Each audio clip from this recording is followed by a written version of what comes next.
How's the podcast overall yesterday? Oh, it went good, bro. It went good? Yeah, it went really, really good. Yeah. You're down for a shot? Yeah, let's do it, bro. Let's do it. The whole thing? Or No, what? just like a little bit. That's good. You saw that? You saw that? Nice. Bro, you're one of my first guests, bro. Facts. We're going to be taking a shot here for Jose coming back to the podcast. The return. Yes, sir. All right, cheers, bro. Cheers, Bubba.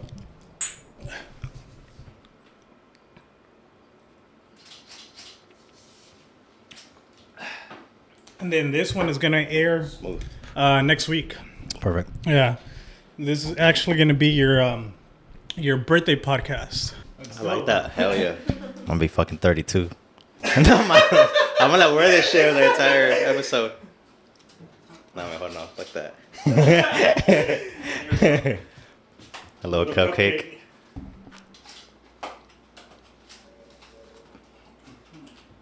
For the thumbnail, bro. Hell yeah. 1, 2, 3. Yeah. Today we have a very special guest.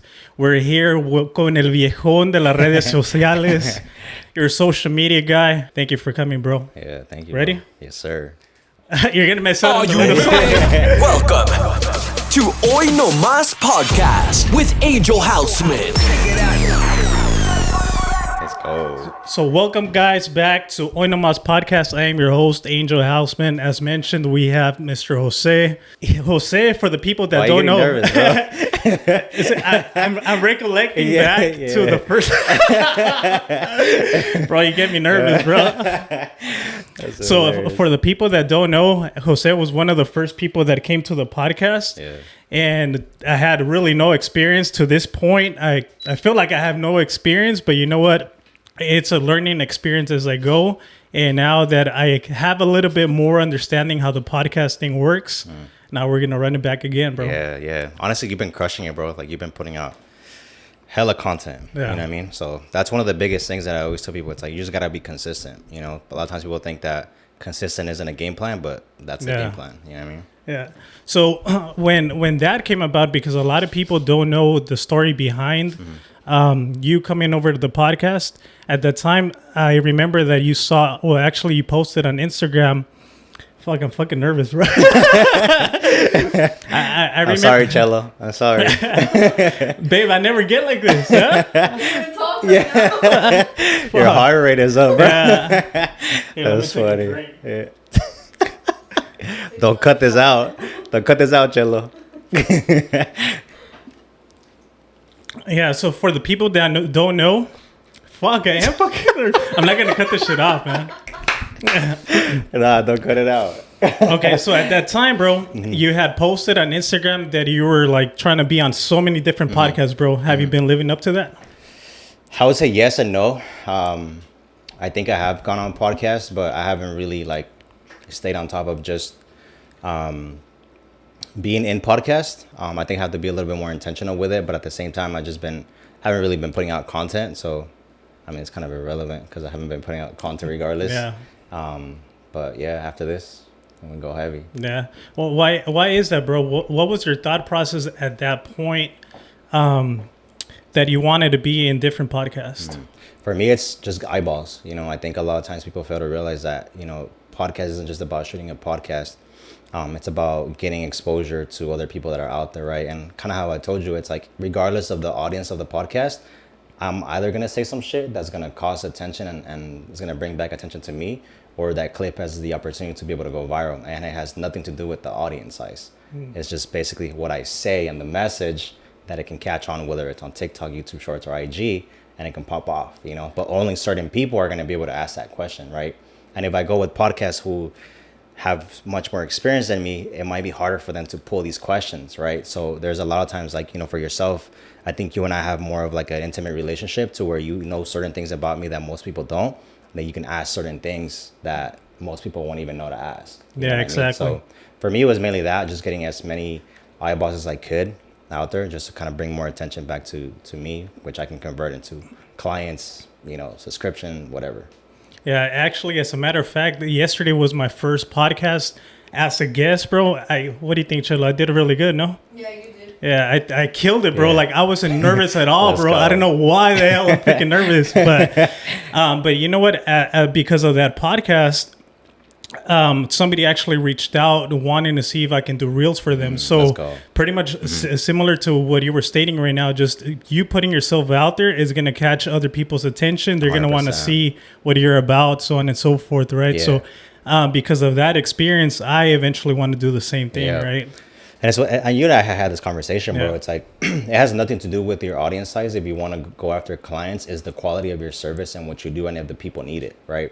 If there's a need for it, people are going to hire you for it, regardless of your following. As long as you're able to show, social proof of what you do. For example, like you with the reels, they're gonna go and hire you because they're like, oh, I like this guy's stuff. It has nothing to do with your audience size. It has everything to do with your work. Right. You know what I mean? So yeah, exactly. So actually, for the people that don't know, we have no direction with this podcast. Yeah, I know. But actually, it is going to be your birthday when this Yeah. podcast gets aired. Yeah. So how do you feel, bro? How's life right now at this very moment? Honestly, bro, I'm grateful. There's like, I've these last couple of months, I really just kind of, sat in gratitude and just kind of took a step back, just for myself, and just really took the time to just appreciate everything that's going on in my life right now. Like I dreamed about being in the place that I'm at, emotionally, financially, spiritually, just everything. So it's surreal. You guys were having a conversation off camera where I was telling you guys that it's never going to feel the way you think it's going to feel. It's just going to be a gradual process. And then it's like, damn, like I can't believe I'm here. You know what I mean? But then also too, it's like now from here comes even more responsibility, because it's one thing getting to the position that you want, and it's another thing maintaining it and growing from it. You know what I mean? Because with my level of awareness, I got to this point. Now I have to, seek another level of awareness to get to that next level of, or that next version of myself. So it's humbling and rewarding at the same time, because, humbling in the way that I have a lot more to learn. I have a lot more to do. And it's just a matter of just refocusing, planting my feet in the ground and running straight to that. You know what I mean? Nice. And like you were saying right now, you're killing it with everything that you're doing right now, but what's the end goal, bro? I know we kind of touched base on it before, but now that it's been a couple months now, do you have a different perspective in life now, or? I would say so, bro. Really? I think a lot of times, like, when you are a grinder, and what I mean by that is like a lot of times, like us, whenever we're first time entrepreneurs, we build a business as if we just know the hustle, the grind, this and that, right? There comes a point where you become more aware that there's more than that. And now I'm transitioning from just being a grinder to actually being, a CEO, right? Or a visionary in that case. And what that basically means is like, I just want to be, laser focused on, what's next, instead of working my ass off, breaking my back to do what I'm doing now. So it's just a lot of like restructuring in that perspective. But I mean, I'm in love with this game and what I do. And I think it's never going to be a thing where it's like, oh, I'm seeking for retirement. It's just basically going to be more in control of my time, so that I can spend a lot more time with my family, so that I can work from anywhere, so that I can travel and still, be making a living just off of content that I'm putting out. Because I built a platform that, one, teaches other people how to do what I do, but I can do it anywhere, and it's genuine. It's not one of those like, oh, you can work fucking crypto guys, working from anywhere in the world. Like, shout out to the crypto guys, right? But for the most part, like a lot of people can't really replicate or stomach those up and downs. As opposed to what I do, it's more consistent. You know what I mean? Once you learn how to actually have clients pay you on a consistent monthly basis, working on retainers, you can really, be sustainable and, get it to six figures fairly easy. As long as you know the framework, you know what I mean? How to go after the clients, how to structure, how to monetize in 4 different ways or 5 different ways, doing the same thing. So yeah, man, that's just kind of what I want to double down on. You know what? For me, even though I know, like, I know pretty much a lot of your knowledge because we talk on a regular basis, but for me, the hardest thing, bro, would be finding the right client, right? Because not a lot of people want to freaking invest into their content, bro. I doubt that, bro. And I think that's one thing that a lot of people struggle with, right? And I think it's more of your own self-belief than it is finding the right client. Because if you have the right self-belief, you will find that right client. You know what I mean? So I would say, instead of seeing it that way, just see it in a perspective of like, okay, who do I have to become in order for me to feel confident in delivering my product or service. You know, your content comes out fire, bro. Your content comes out way better than most people, right? Yeah. So you just have to learn how to package it and then go and pitch it to multiple people. Because it's like anything, right? It's like if you go to the gym once, like, is that gonna give you abs? Yeah, of course. Exactly. Not. Yeah. So it's the same thing in business. Is that you have to have those touches and those at bats, those reps, and consistently within months you're gonna find those clients, right? It's like once you have a brand, then cool. Like clients will just reach out to you. But as you're growing, as you're building it out, you have to put yourself in those environments. You know, I don't see you going to events. You know what I mean? I don't see you pitching to people that, hey, I do this as a service. Yeah. You know what I mean? Yeah, so exactly. like once you check those, then you can tell me like, oh, it's hard to find the right client. You know what I mean? Yeah, and you know what? You're right. You're very right. And something that I noticed when I went to this podcast yesterday was that I think his name is Chris. Shout out Chris from Alive Studios. He actually gave a little. I guess he said, "Hey, this podcast is sponsored by," and it was his own studio, right? And that's something that I'm going to be implementing here, and not in this And one. we've had because- this conversation, Yeah, I know. bro. Yeah. It's like a lot of this. I've told Angel, like, Angel pretty much knows my blueprint. Yeah. Like, we've talked about this multiple times, but it's like, Yeah. where you at, bro? Yeah. You know what I mean? Yeah. But at the end of the day, it's like, I think one of the key things that I always put in place is that you always have to have the right messenger. You know what I mean? I might have been the right messenger for you starting out, but there's going to be certain things that you have to hear from somebody else that makes you be like, it registered. You know what I Yeah. mean?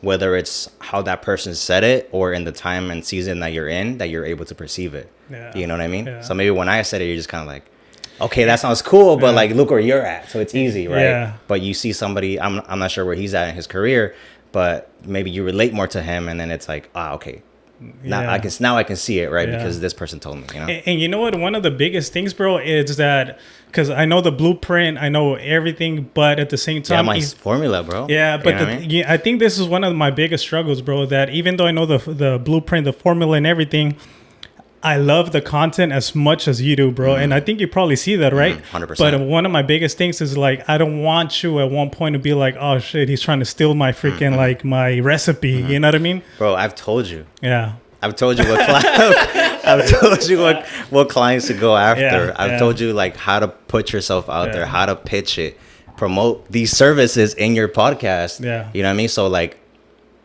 I don't see why you would have that thought. You know what I mean? Like we've had this Yeah, conversation that's true. multiple times. I've been maybe not your first, but I've been one of your most encouragers when it comes to like doing this as a service, because I know you want to transition from what you do now to doing content. Yeah, You definitely, know what I mean? bro. Yeah, that's for sure one of my biggest goals.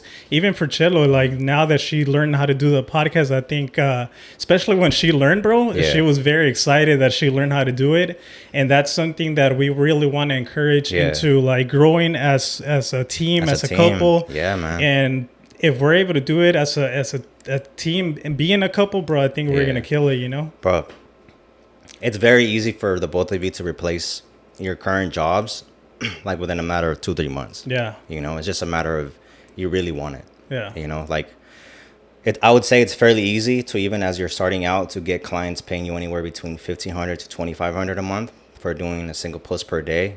I can show you how to structure it so you go in, you get all the videos that you need done within 2 to 3 hours. You come back, you edit it.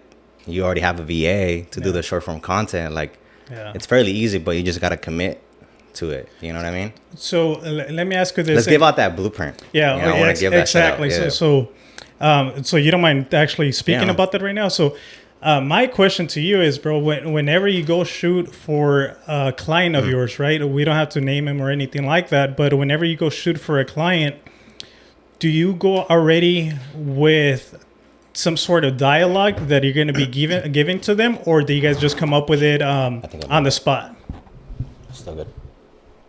Yeah. Yeah. So it's a mix, Yeah. right? Because I'll have like a plan before I go there There we of go. like the content that I see on social media that's trending, or just topics that, you know, for example, like let's say this is our second shoot. There's gonna be certain videos that perform better than others, so now I know to prioritize those, right? So I'll analyze like the hook. Okay, what did we say? What were some of the triggering things that made people comment on this one the most? Or what were some of the props that we used, whether it was a car, whether it was a watch, whether it was money, whether it was whatever. Those are things that I analyze. So I pre-plan, let's say, 15 videos based on those type of things that I saw in terms of like patterns, right? Based on the data. Then from there, I'll go on social media and see what other people are doing and be like, okay, how can I restructure this video to fit my client, right? Let's say one of my clients does franchising. Okay, well, what are some of the things within franchising that people would want to know ahead of time before they commit to asking about becoming a franchise owner? So then I reverse engineer and I break that down, right? And then the other portion of is once my clients get comfortable and they see the results, they're like, oh, now I want to do a video on this. Oh, now I want to do a video on that. So it's like a mixture, but I always have something pre-planned because you can never just go to a client and be like, all right, what are we doing? Yeah, you know what I mean?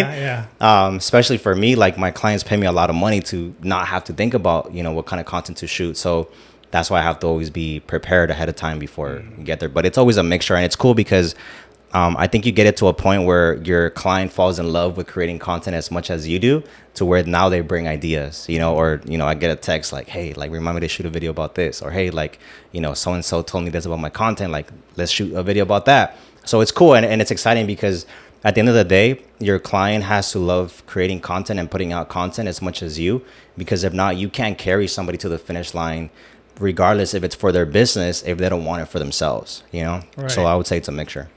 Yeah, right. And why do you think right now a lot of your clients are spending so much, I guess, money and intention to social media in general? Well, because my clients have, services that generate them a lot of money, right? So let's say my client pays me $10,000 a month to create content. Well, he has products and services that maybe he charges $1,000, a $10,000 ticket, a $15,000 ticket, to where all they really need is one client per month based on the content that we do that's intentional to generate them more business. So I basically pay for myself, right? So with that in mind, not only do I pay for myself, not only do they have, content for the month, but they're getting more clients consistently. So now they can use that to run ads. More ads mean more revenue. So, yeah, I mean, if I'm making more money, by making content, of course I'm going to do it, right? And I think also too, like it gets to the point to where content is the fun side of business, right? And I think a lot of people are starting to understand that. So would you rather be on the phone calling people every single day, hey, like hire me, or buy my product or buy my service, or would you much rather post a post on social media and get a client from that? Yeah, you know what I mean? Exactly. So it's less friction. Obviously, yes, it's an upfront investment, but over time compounded, it's a better method. One, because you're getting calls from people that already know, like, and trust you and want to hire you. So by the time that you say, hey, here are my prices, they're already, okay, here you go. You know what I mean? Yeah. It's never, you're still having to sell them after, Yeah, exactly. you don't have to convince them anymore. Yeah. So I think it's because of that, because there's a return on their investment. One, in terms of like it grows their brand, and two, it's a income bringing stream leveraging social media. Yeah. And out of all those shoots, bro, have you ever had an incident that you maybe forgot to take the SD card, or your mics weren't working? Something like one of those stories that you're like, fuck, I really messed up in this shoot. I think it happened like more in the beginning. I think now, like, I try to remove as much, error, because my clients are paying me a lot of money. So I would never want to like do something that's so small but impacts, that opportunity or that relationship to that extent. But I have forgotten SD cards. But if maybe I'm on the road, like I remember, I'll just do a quick pit stop at Costco or whatever, and I mean not Costco, Target, and I'll buy one. But I have gotten to the point where good thing it was here locally in San Diego, where I've gone to a shoot and I forgot my camera, and like that's like the most important thing, right? But yeah, I mean, that's pretty much it. Other than that, like, I think I always make sure to check on my boxes, especially because I travel. So it's not like I can just drive back home and get what I need, and I got to make sure that everything is in order. And how do you know who is the right customer, or have you at one point decided not to work with somebody, and why? Yeah, I think I do that more now, especially because like if a person isn't committed to their business, I'm not going to invest the time and energy that it takes to actually build a brand when they're not as committed to it. You know what I mean? Because if I'm going to give you my everything, I expect you to give your business your everything. And if you're not in that place where you will, I can't save you. You know what I mean? I'm not like a magic pill or a magic formula that you just pay me and all of a sudden you're fucking viral and you're famous. It doesn't work that way. It has to be a team effort, right? As much as I can be think about it as like a movie, right? There's always a producer, but if the talent is horrible, then that movie's only going to do as good as the talent, right? And vice versa. So I think right now I'm in the stage of my life where I'm working with people who are consistently, committed to their business, that want to get to the next level and understand the importance of social media, right? And if somebody doesn't understand the importance and they just want to like kind of get in just to see how it feels or how it goes, I'm not doing that, because people don't realize that coming up with content is draining, bro. Like it's a full-time job, So even for me, it's like we're putting out 90 pieces of content per client. So like think about the amount of mind power that it takes to come up with that much content. So it's like I'm not going to commit to that if you're not willing to commit to it, Yeah, so let's talk about that, bro. So because a lot of people don't know exactly what you do like for your clients, right? We're probably talking about it because we know the behind the scenes, but what exactly do you do for your clients? Do you edit the videos for them? Do you post it for them? Do you come up with the dialogue? What exactly do you do for a client? So basically what I do, we're pretty much like I would say like a full service short form content agency, like media agency. And basically what we do is we post at least 2 to 3 times a day per client. We post for them as well. We come up with description. We help come up with the topics, everything, so that the client is literally just on shoot day. Here's what we're shooting. Here are the ideas. If you want to tweak some stuff, we can switch some stuff. But other than that, like that's pretty much how it goes, bro. You take care of everything when it comes to the ideas, the content, the editing, the captions, everything. So the client doesn't have to worry about it. All they have to worry is about running the business, using these as ads, and generating more money. That's crazy, bro. So you're thinking content every single day. Every day, bro. Everything is content. Everything is content to me. Like, so even like I told you, like, on our upcoming trip to Hawaii, like I'm already thinking of content ideas that I got to do, right? Because again, one, we got to realize that we got to maximize every single opportunity, regardless of how big or small we might think it is. Especially if you run a business, like, for me, I'm already thinking like, okay, cool. I'm developing a membership where I'm teaching people how to do exactly what I do, where I teach them my framework, my formula, how to land clients, how to edit, how to do all these stuff, whether it's for yourself, for your personal brand, or to do it as a service, kind of what I do. So in my mind, I'm like, okay, I'm going to document my lifestyle so that people see that I am who I say I am on social media, right? I have been able to achieve a certain level of success doing what I do. So because of that, more than likely, people are going to be interested in what I do and why it is that I live the life that I live.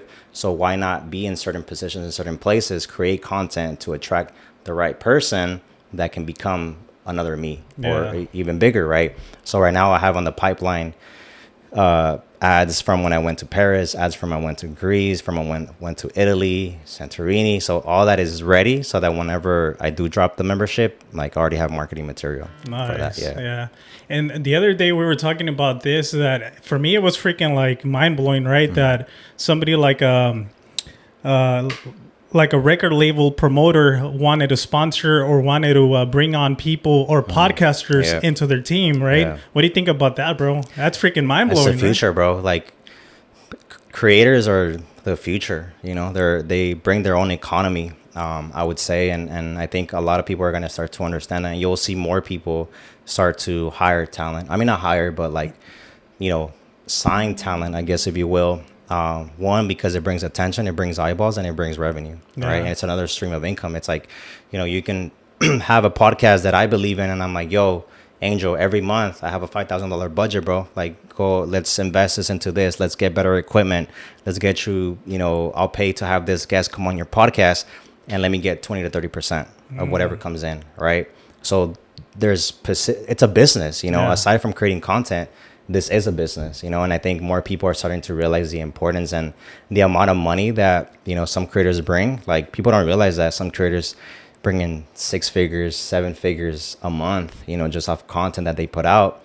So once more people are starting to see the value in it, they'll be like, I need to hire, I need to sign, this person, or I need to manage this talent. Same thing as you would, a celebrity or an artist. Yeah, you know what exactly. I mean? Yeah. That's crazy. I at one point, I wish I could make all that money, bro, out of content creating. And you will, bro. But it's, again, it's like, I think the biggest thing, I actually have this on my notes, and it ties into basically what you were saying, right? Yeah. and it's basically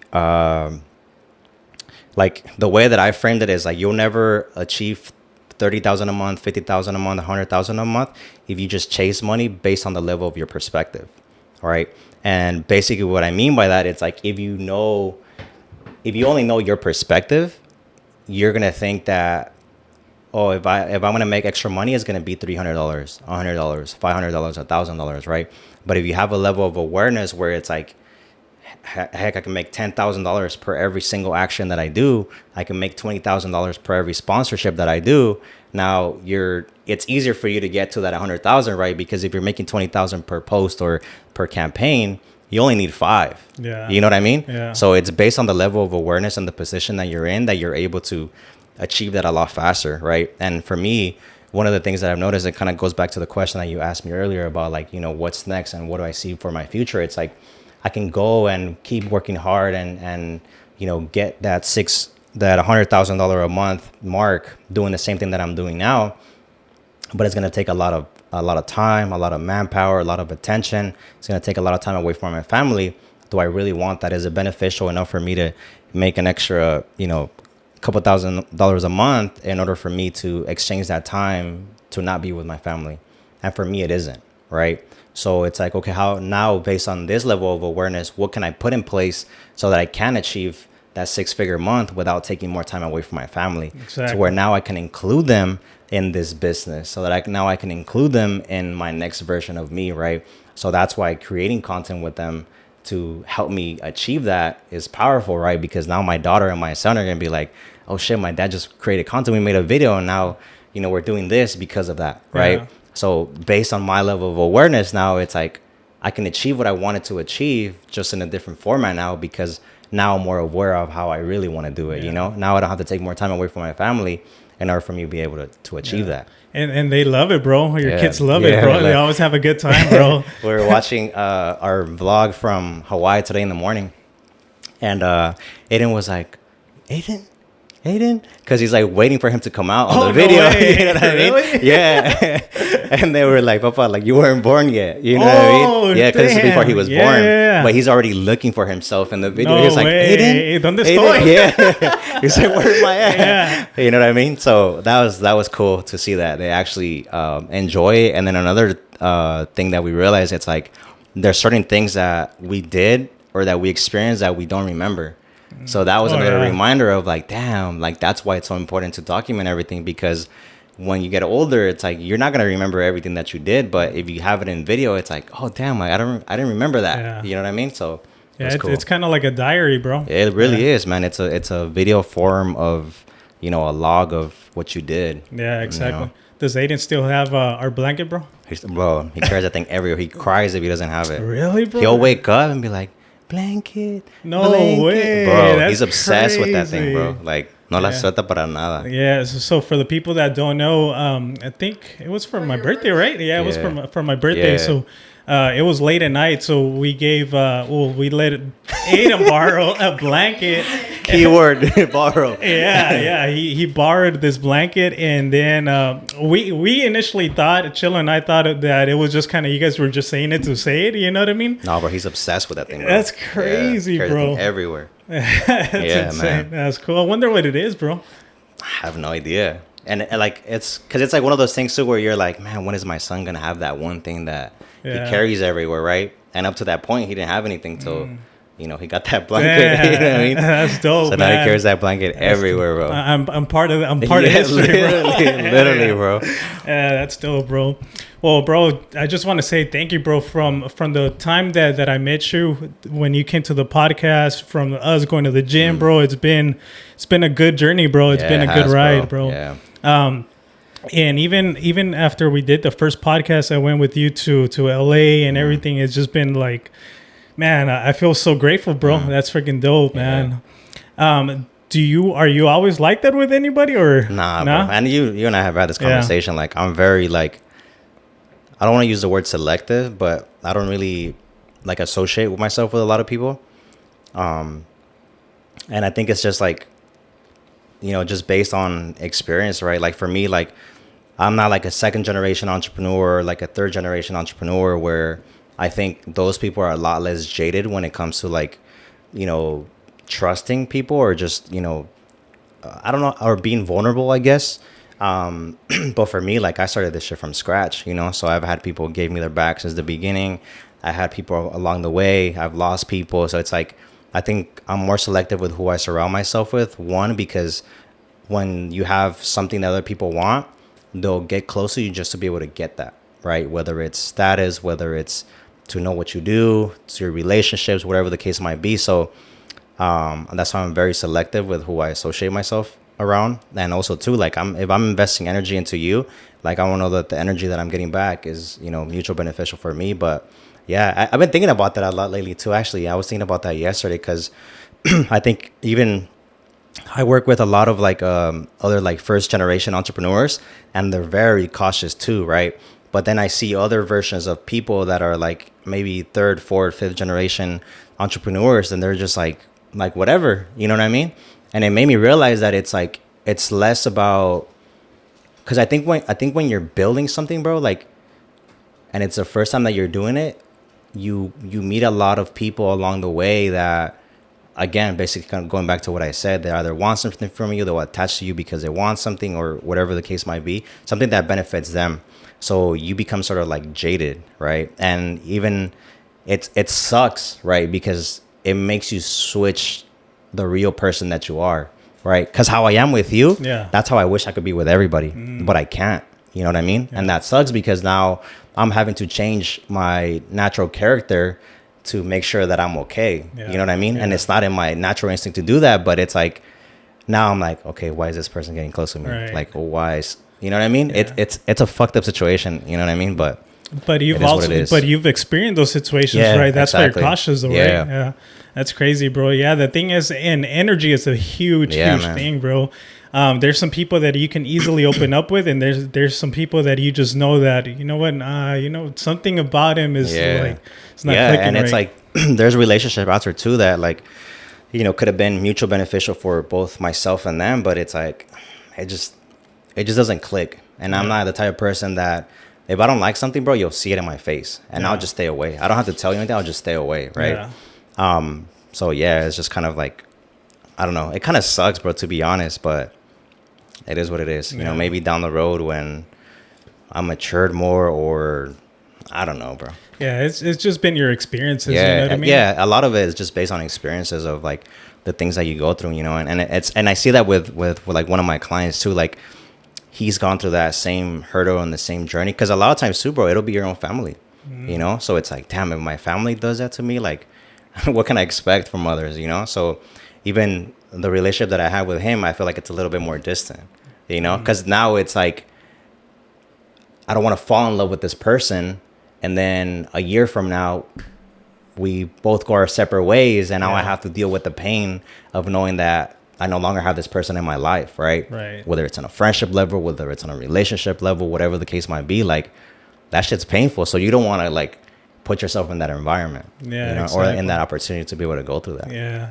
Are you pretty close with your family, bro? Or I would like, for me, like, I'm very close, but with like my mom, like just that. Your immediate family, right? Yeah, and that's it. Like, not with my cousins, not with anybody that's outside of my brothers, sisters, and mom. You know what I mean? You know, it's crazy. It's the same thing for me, bro. Like, even though I have a lot of family, and they're all cool people, bro, but there's a lot of the things that they do that I don't really agree with, right? Or I'm no longer in that page or in that same level as they were before. Not in a financial level, but in a different mindset, right? Yeah, bro. Like, they're always out drinking and partying and things like that, and it's just like, I'm way over that. You know what I mean? That doesn't really interest me.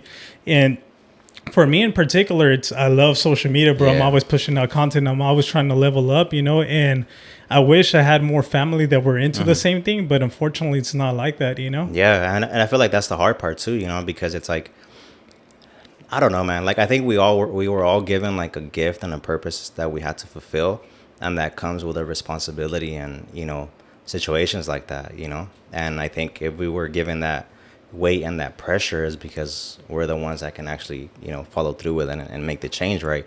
Maybe it might not be this generation of your family, but maybe the generation of your kids, you know, maybe that generation, because now it's like, now you've built something that people weren't aware of.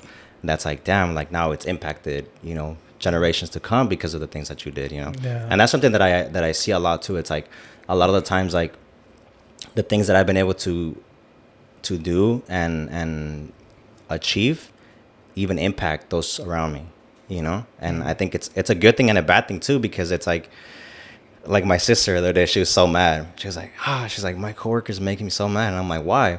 She's like, because she's like, they follow you on social media. She was like, and they were asking me how much you make. They were asking me like, what was the last check that you got, and this and that. And she's like, and it just makes me so angry. But then it's like, oh shit, you know what I mean? So it's a lot of little details, bro, that come with like just being on social media and like being different. But why do you think that got her mad though? Just because they wanted to get like my sister's super protective of me. Okay. You know what I mean? And also too, it's like I just guess I have no reason to be asking for that. You know what I mean? But it's because I think that's one of the biggest things, that if you see like a YouTuber or if you see somebody on screen, you always wonder all these different things. You know what I mean? Like, oh, I wonder how much they make a month. I wonder how they're living. You know what I mean? So. I mean, it's kind of like, because I can see that from an outside perspective, you know what I mean? But you never know, like, who has the right intentions and the wrong ones, too. That's true. That's true, yeah. So it's like, and also, too, like, a lot of times people get triggered for the wrong reasons, you know? Like, you know, I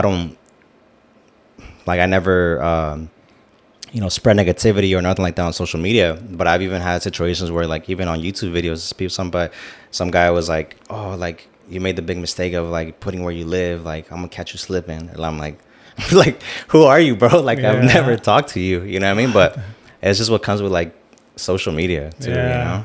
Yeah, that's crazy. I think we were talking about this a while back, right? That you, instead of going to like a Walmart that's nearby, you'll rather go to a different location for the different vibes, right? Yeah, bro. It's like, and it's crazy because I think your environment has a lot to do with like just your energy all the way around. So it's like, if you go to like let's use frequencies, right? If we go to like a low frequency store, you're gonna come out of that place like heavy. You know what I mean?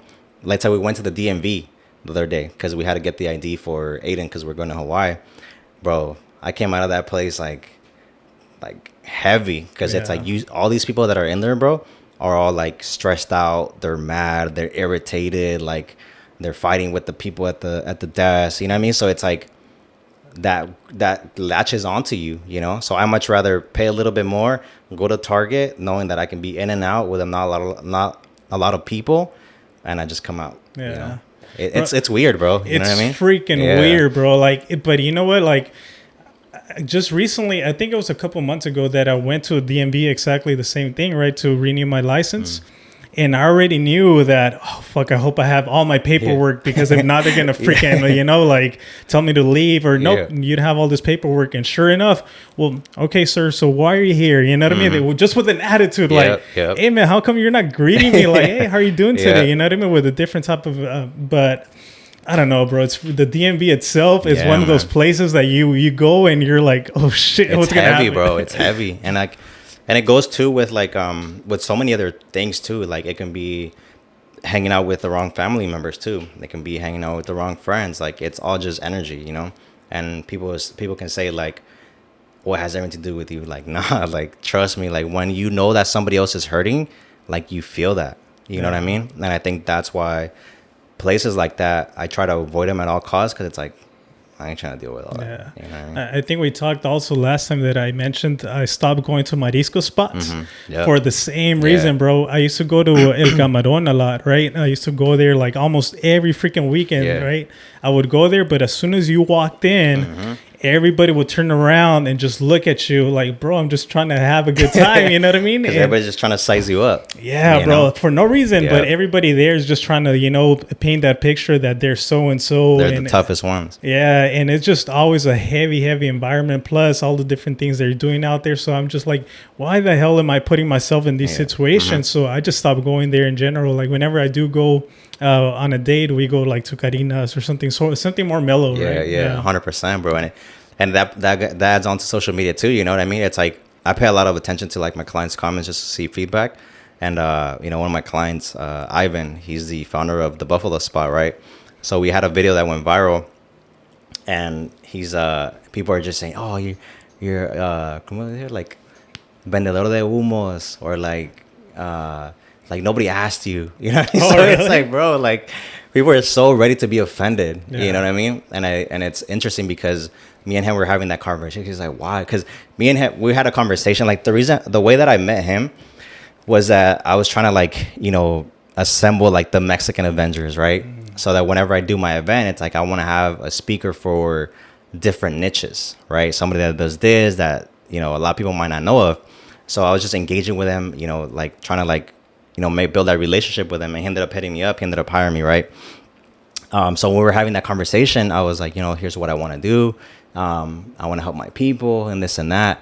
And then after that video went viral, he was like, bro, how are we going to help our people? And I was like, what do you mean? He's like, bro, like everybody's just talking shit. Like, you know what I mean? I was like, they're coming from a place of hurt and pain. You know what I mean? Yeah. And then also too, like, it's just, what's common knowledge to you is not common knowledge to a lot of people. Right. So like you and I have talked about, you know, like my income. If I was to say that to somebody else, they'll be like, bullshit. You know, how are you going to make money making content? Right? Same thing with him. It's like, how are you going to make money having a franchise? You know? So it's like little things like that when people don't know, they can't fathom that being true.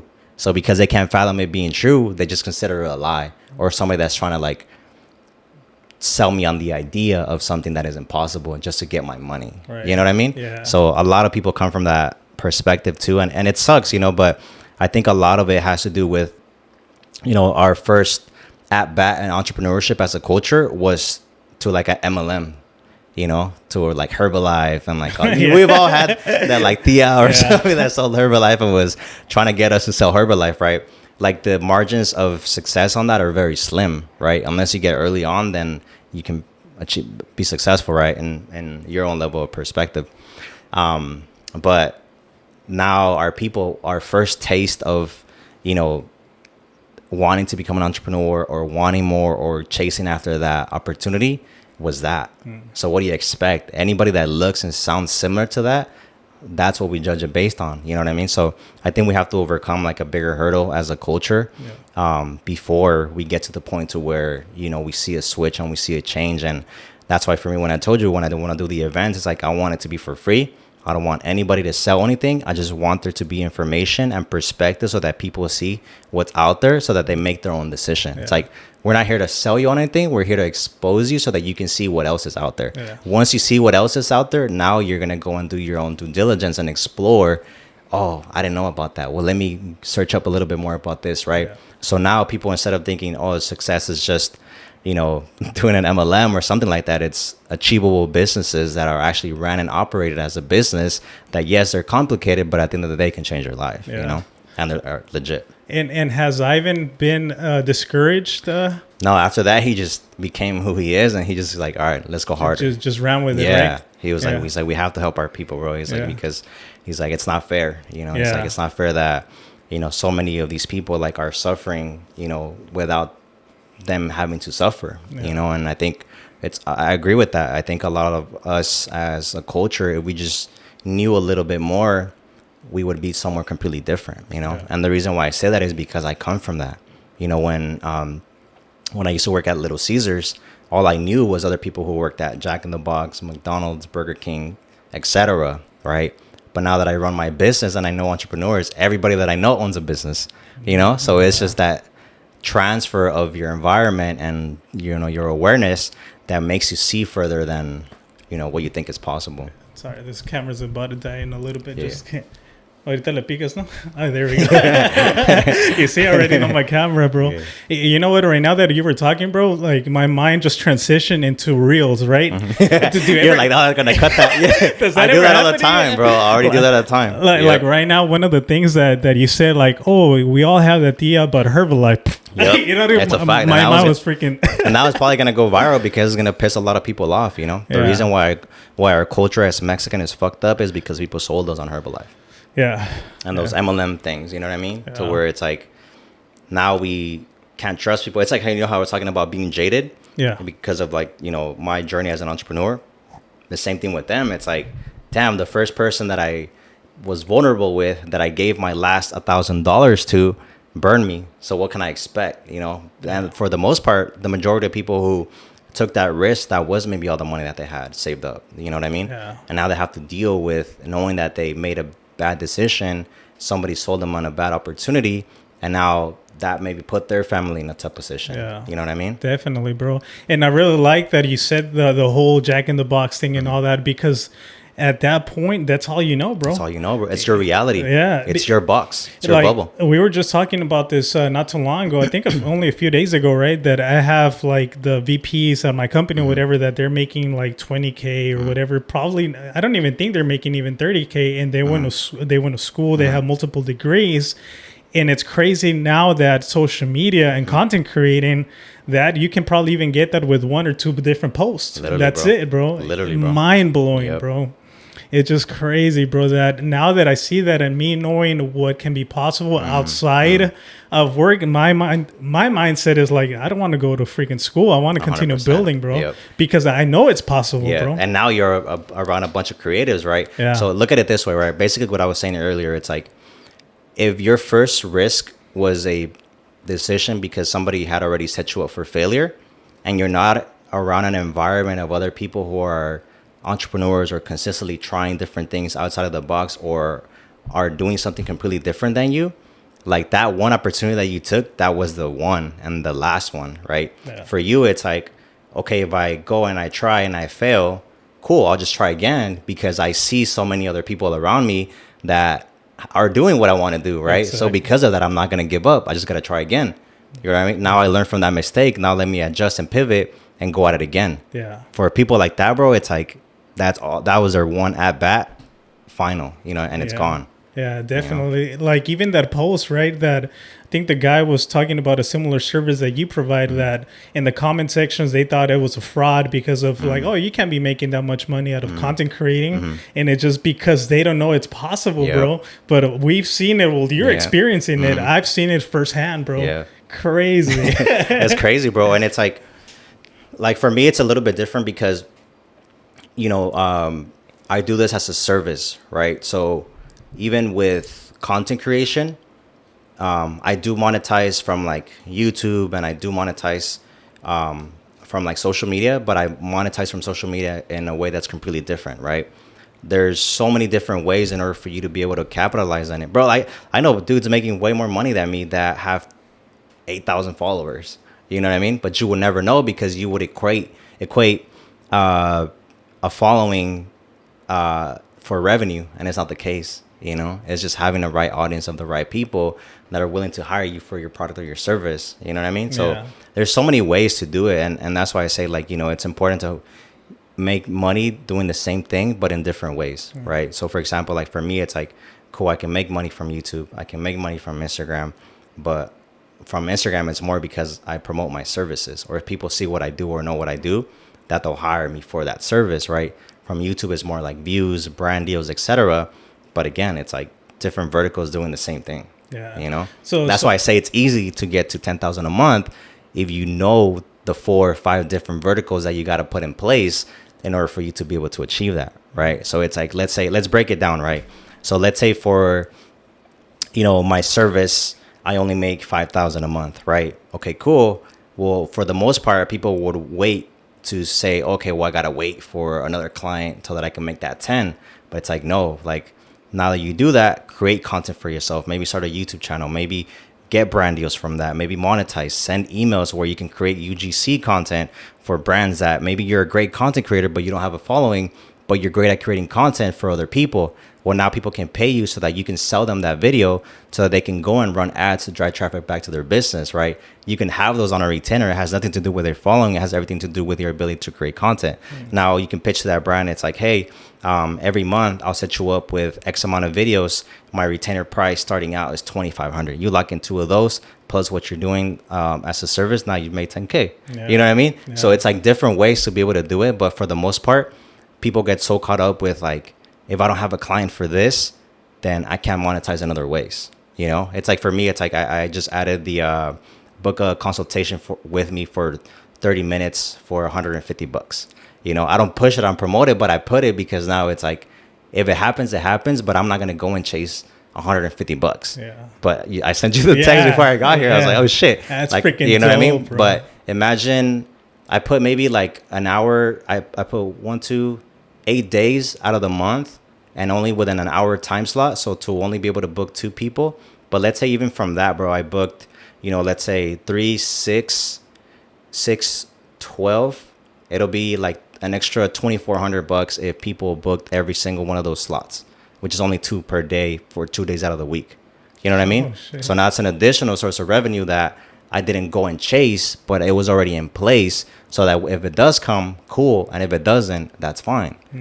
But again, I do this as a service, monetize from YouTube, from the brand deals. I can do UGC, and on top of that, now I added another service, right? Yeah. I can do the consultation. Yeah. I can go and become a consultant for a company that has me on a retainer for maybe like a smaller ticket, but all I'm doing is just giving them ideas, right? So now it's like I can make 15 here, I can make 5 here, I can make 24 here, I can make 1,000 here. You know what I mean? So that's what helps with you being able to achieve what you want, right? Yeah. It's like it doesn't all have to come from doing short form content. Yeah. You can do it in different ways. You can consult people. It's like, hey, or even like, let's say you post one of your videos and one of your videos goes viral. Well, now you can have that, that link where it's like, oh, check out my Amazon storefront, right?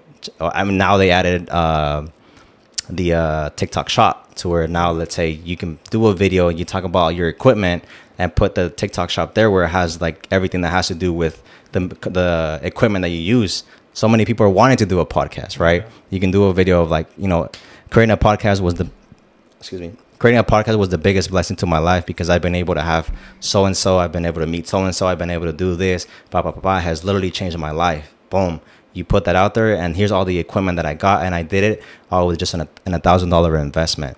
If you want to like start your own podcast, or you want to see what, tools I use and what products I have, I put the thing right here in my TikTok shop if you guys want to go and check it out. Imagine that shit goes viral.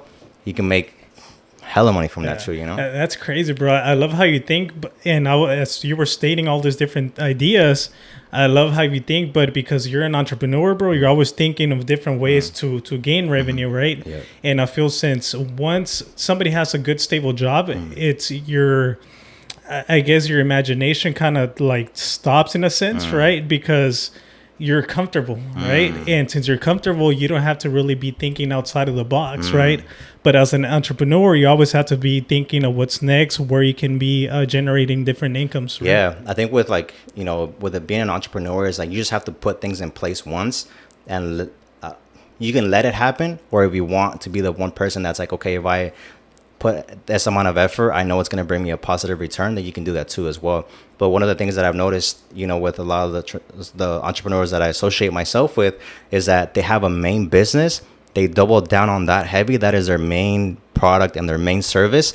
But they have 3 to 4 different things that they just have on the sidelines that if people want to buy them, they buy them. They don't put effort into them, but they create it at once, and that brings in an additional source of income.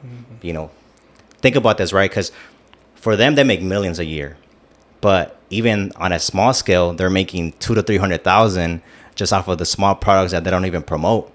Crazy. That's an income that most people would want to have. You know what I mean? And that's just their byproduct. So same thing with, as you're growing, it's like, don't worry so much about like, oh, well, I can't put these products in place because nobody's really buying them. Cool. But if you put these things in place, and if that one video that you do pops off, it's what do you think is going to be better, for you to have these things already in place so that people can buy them if they need to, or for you to like get 1 million views, get 1 million subscribers, and then having to put these things in place? Because that one at bat could have been your one at bat, and now it's gone.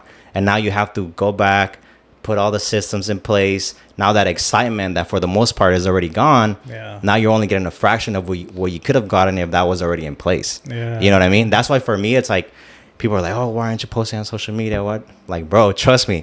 There's a super powerful quote that I love. It says, a stupid man learns from their own mistakes. A wise man learns from the mistake of others, right? I've seen people that have gotten their at bat to where their videos go viral, and now they're putting up a course, and now they're putting up a membership. Now they're putting them, and now all that excitement is gone. Now their views are way down. So it's like, you know what I mean? Yeah. Like, that's why for me, it's like, I don't care what anybody says. I much rather put my things in place so that when I do go and go heavy, if one of them hits, I've already put things in place so that everything that comes, I'm going to be able to. It's like having a net already in place. Right. You know what I mean? Right. Instead of just having a fishing rod. As you're stating and dropping all those gems, bro, the only thing I'm thinking about is that video of Marcus, right? Of him saying that, hey, I had Mike Tyson or somebody on the podcast, but he failed to put the logo on the podcast. But now we have the Exactly. And it goes back to the same thing, right? You're learning through somebody else's mistakes, right? For your own benefit, and you learn from that, bro. And yeah, I love everything you just stated, bro. That's freaking fire, bro. Yeah, man. It's like I told you, like, you already have the work ethic. Yeah. It's just like, I think you just are missing that self-belief in yourself to go ahead and do it, you know? And also too, like, I'm going to tell you this, and I mean this with the most amount of respect. Yeah. A lot of the times we prioritize things that we shouldn't be prioritizing at a specific moment because we think we're going to, how would I say it? Like, it's hard to say it, bro. You know what I mean? But it's like, think about this, right? Let's say your priority is the relationship with Cello. Yeah. Right? You being attached to that relationship with Cello is hindering you from your growth. You know what I mean? And I don't mean with her directly, but a lot of times that's our battle, right? I deal with that every single time with my family. It's like, damn, every single time I travel, like, I'm not spending time with my family. But also, too, it's like, damn, I just go and travel 1 or 2 days and then I come back and then it's like, cool, I get to be with my family, right? So there's going to be seasons in your life where you have to prioritize things differently for a short period of time with the understanding that it's intentional, right? So if you put that intention of like, hey, these next 6 months, this next year, we might not spend a lot of time together, or I might not do this, but just know that this is my commitment. Here's what I plan on doing. So even if it does suck that we're not together so often, or even if it does suck that you might not see me that often, just know that once this year and done, we're going to be in a completely different place that is going to make all this worthwhile, and we're going to be living even better. Yeah. You know what I mean? And a lot of times when our heart tugs, you know, and our emotions are in play, it's like, fuck, like, it's hard, bro. Trust me. Like, I go with that. Yeah. I go through that all the fucking time. Yeah. You know what I mean? You know what? As a matter of fact, today I was going to post a post talking about that, right? Because I think that reel that I'm going to post, Chelo was talking about that at times after work, right? Because I work my full-time job. After work, I come here to the studio. If I'm not shooting a podcast, I'm doing something with content creating. And she feels at times that, man, you know what, like, I want to spend time with him, right? But she knows the big picture at the end of the day. This reel, she's laughing right now because she knows it's true. As a matter of fact, she has this vision board, right? That she has all these different luxuries. I'm like, that. How do you expect for us to get there if I'm just chilling with you? You know what I mean? So I think she has a very good understanding that she knows the mission behind it, you know? And it's just a hard transition. Yeah, it is. It is, bro. And as a matter of fact, now that she's here behind the scenes, she's also learning to love all of this. And she likes the whole, she likes the behind the scenes. She likes the product, and she's falling in love with everything, and that makes it even better because if we're able to work together as a team, it just makes it easier, you know. 100%, bro. And it's like, it's always gonna be hard, you know, because it's the same thing that, you know, I went through with Anita, because it was like, you know, for the most part, for the beginning of our relationship, like, she was my priority. You know what I mean? We were young, we started dating young, so it was like work her, you know. And then when I became an entrepreneur, it was like, damn, it was like work, more work, and then more work. You know what I mean? And then it's like you add kids onto that, and then it's like everybody wants your attention, and it's like it gets hard. But at the same time, it's like if they have the understanding of what the mission is and what our end goal is, and if we can work on it together, by the time that things are said and done, it's all going to be worth it, you know, because the quality of life is going to be way better, right? It's like, I know the things that you want to do for her and vice versa. I mean, I don't know what she wants to do for you, right? But she wants to sleep. Yeah. She's going to sleep in a massage bed, you know, when all this is said and done, you know? So I think one of the things that I've come to realize too, it's like, I much rather give my family quality than quantity, you know, because we can be at home chilling, doing nothing. But if we can go and have experiences, we can go and travel whenever we want. We can wake up today and say, hey, you know what? Fuck it, let's go to Vegas. Fuck it, let's go to Miami. Let's go to Hawaii. Let's go and do this. Like, I like that. You know what I mean? But it's a hard transition, you know, for most people, and it's hard, bro. Like, trust me, there's times when like I get on the plane and I'm like, what am I doing? Like, I'm leaving my kids. I don't even know if I'm gonna come back. Like, all these thoughts start going through your mind, right? But then at the same time, it's like, because of these short moments that I take away from them, I'm able to have all these crazy experiences that they'll never forget and they'll be thankful for, you know? And the reason why I say that too is because, like, you know, Mila, my daughter, like, she gets to have these conversations with her friends. She's like, oh yeah, you know, we just came back from Hawaii and then this and that. She's like, and you know, this summer we're gonna go to Paris. And then Mila's like, oh yeah, you know, we went to Paris, we went to the Disneyland over there. So it's like, in my mind, I'm like, oh shit, you know, like, her reality is so different now. Like, if in summer I got the opportunity to go to the fucking pool, like, that was the highlight of it, right? But now for her, it's like a completely different perspective. So now, based on that perspective, because of that quality of life, now her reality is different. Like, now when she wants a house, she wants a $4 million house, she wants a $10 million house. For me, it was like, shit, if I could just live in a house, like, I'm cool, you know. But again, it's a compound effect, you know. And I think a lot of the times when we were given this opportunity to be able to make that come to life, it's important for us to understand that it's bigger than us and it's bigger than how we might feel inside. Sometimes we have a purpose to fulfill, and that purpose, we might not even see it till we see it with our grandchildren. You know what I mean? So that's where my mind is at. It's like, damn, like, you know, God forbid something happens to me, I already know Mila and Aiden are millionaires. You know what I mean? Like, that's already a guarantee.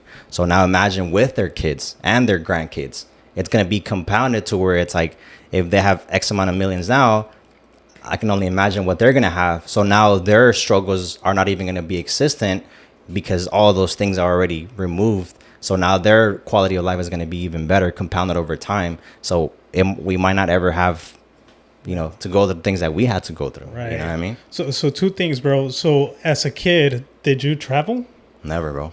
Crazy, right? Never. The only time that I got to travel was for my brother when he was going through his chemotherapy. Like, basically he got his Make-A-Wish, right? So with Make-A-Wish, they can give you like a trip or whatever that child's wish is. Then you can they'll basically give it to them. So that was literally the only time that I ever got to travel. And if we did travel, it was to Mexico, and that was it. Yeah, crazy. Yeah, different lifestyles now. Yeah, so even when I took my mom, she was like, I can't believe we're here. Yeah, that's you know so what I mean? dope. Yeah.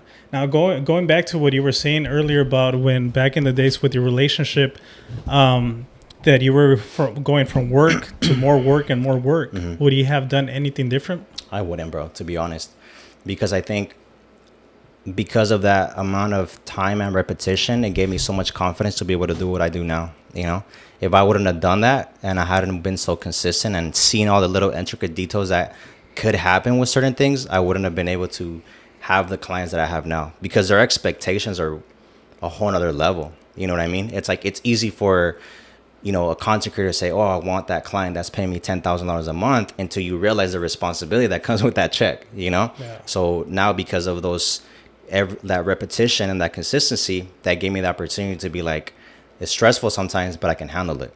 You know, there's little intricate things that I now know because of that repetition that gives me the confidence to say, okay, if this happens, I can pivot.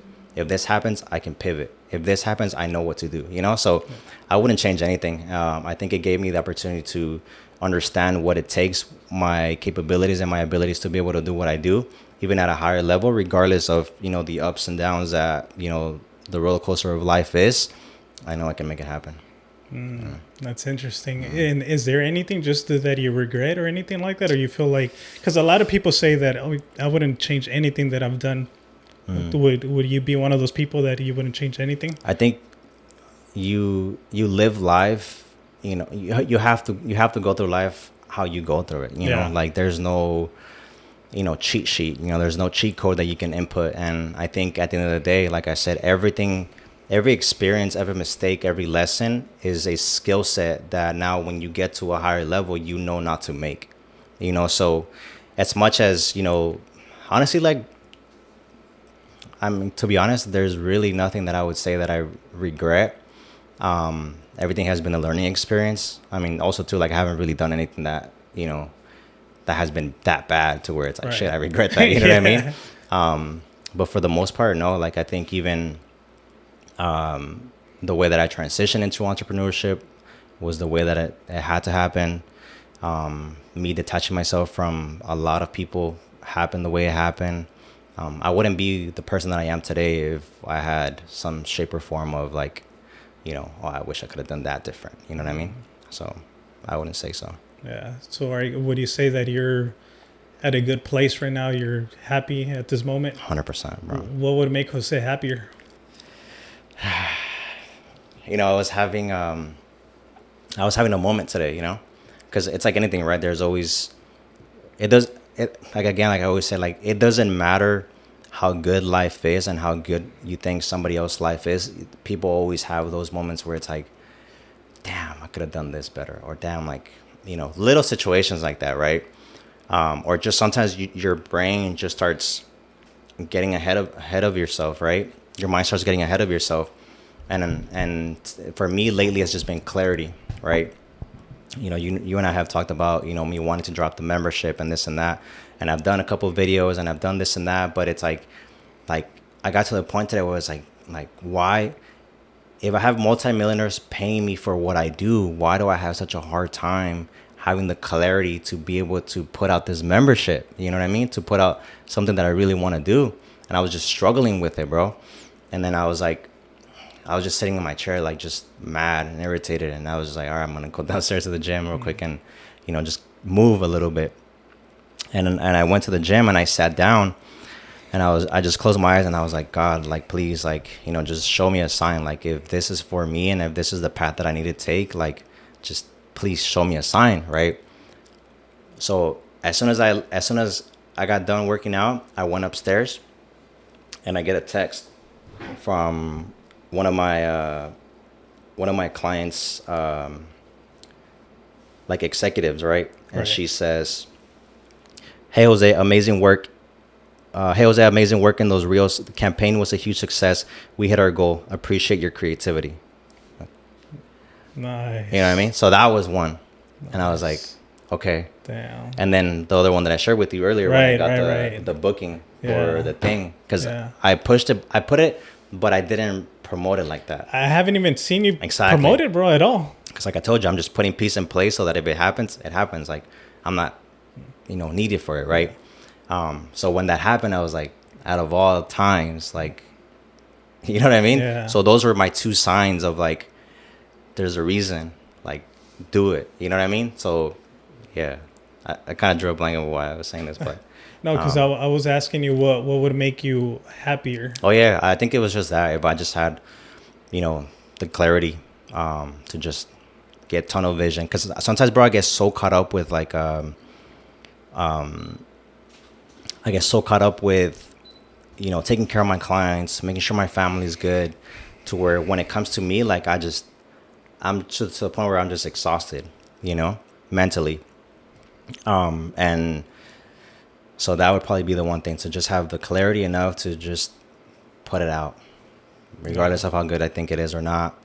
Put it out. It's only going to get better, as I put it out and I pivot and I make adjustments. But it was just that, I would say, just to have that mental clarity to just be mentally clear to do it, And what about like in any, what would make you happier with family, right? Because for me right now, one of the biggest things, bro, that runs through my mind is to spend time with my mom, to spend time with Chelo and her parents. Believe it or not, like I consider her parents, like, I always tell her, hey, you want to go hang out with your parents, you know what I mean? Or my mom, because now I see life differently, Yeah, bro. 100%. And at times, because I see it now, like everybody that is exchanging some time, even you being here, I see it as like, man, they exchange a part of their life to be here with me, and I don't take anything for granted.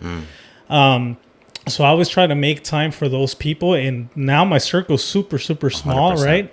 So I try to make sure that, hey, you know what, if my inner circle is this small, then I need to make that weekend, at least if we go out for breakfast or something like that.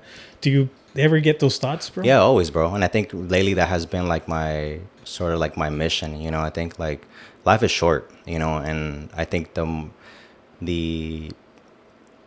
that's why I made such a focus whenever I do things. Like I always include my mom even now too. You know what I mean?